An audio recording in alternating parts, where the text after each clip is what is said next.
Today, we enshrine in law the institution that will ensure that the prosperity of those assets we create endures for generations,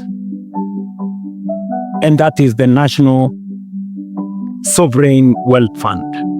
Now, the Sovereign Wealth Fund is a concept that is not new. It's a concept that has been there, I think, since 2011. And it has origins in our constitution.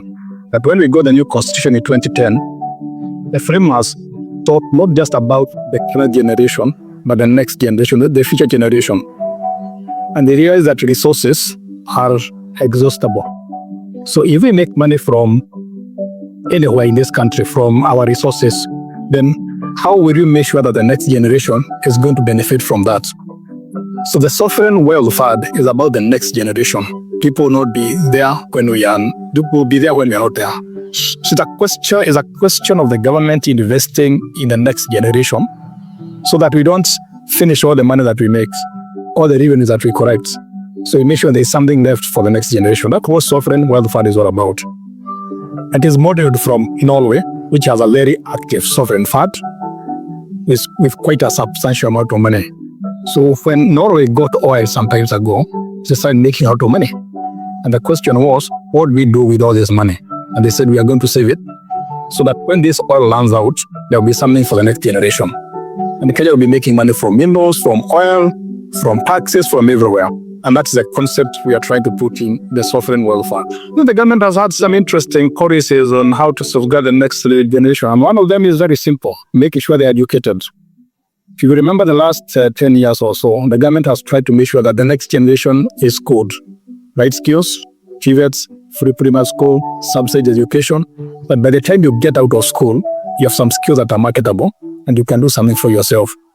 So to me, education is one of the best ways to safeguard the next generation. Make sure that they are self-sustaining, they can get jobs, they can start enterprises, live a decent life. Of course, the other initiative by the government, like taking care of the environment. So we have NEPA and then we have NEMA and others to make sure that the next generation has a good environment where they can bring up their children, where they can work, now a decent life. See, you look at the budget every year, we always have a budget deficit. The government has revenues collected from this side, the government has expenditures on this side. And for a long time, we always have the revenues being less than the expenditure. And that has an effect on our services, whether it is education, whether it is roads, whether it is sports. All the services are affected because we don't have enough revenue. So the thinking about behind Sovereign Fund and the infrastructure fund and other funds is, can we have an alternative mechanism of making sure that we have these funds put together, so that we have enough money to cater for these other services that are not catered for because of the government deficit. And we realize that if we think just about today, we shall never solve the problems of the country. So you have to be futuristic.